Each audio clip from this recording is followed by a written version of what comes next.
We continue to follow the developing story. The White House announcing just minutes ago that they are calling the Russian troop movements in Ukraine an invasion. Allison Harris is live at the White House with more. Adrienne, this is incredibly significant because before this morning, when a senior administration official said this is the beginning of an invasion is an invasion, and that is what is underway. Those were his words.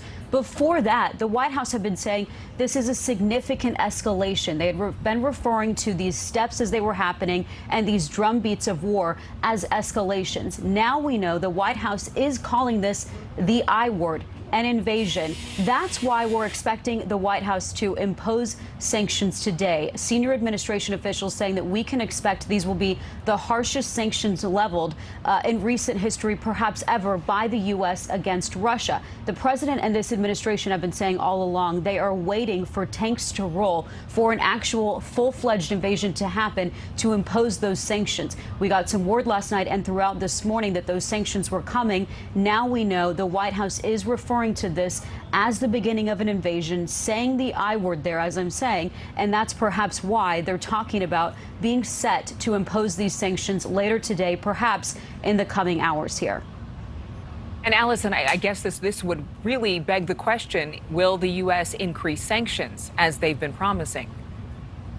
Yes, that's exactly what is going to happen. We expect that to happen today. Senior administration officials were giving the word last night that that would be coming perhaps today, but that would only happen in the event of an invasion. You heard Ukrainian President Zelensky over the weekend saying that he wishes those sanctions had been leveled sooner. But the president has been very clear that would only happen if and when tanks were rolling into Ukraine, if and when an invasion was happening.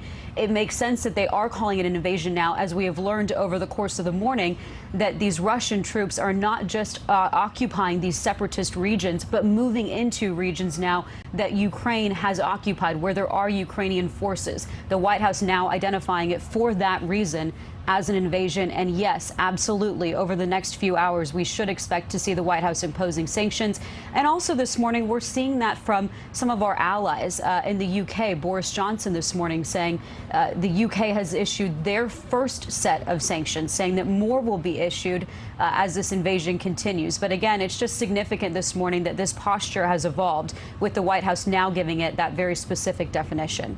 Specific definition, and it will be interesting to see what Putin's next moves are, as there doesn't seem to be any sign of him backing off of his plan. Thank you so much for watching. Make sure to click on the red subscribe button below so you can get more of NewsNation's fact-driven, unbiased coverage.